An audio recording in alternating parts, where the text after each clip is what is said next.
a bit easy to peel.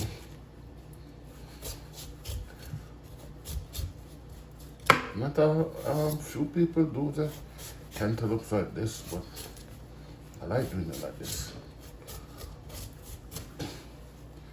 Some people just like slice it out and eat it as they would eat like a melon. And then all cantaloupes and banana, they're from the same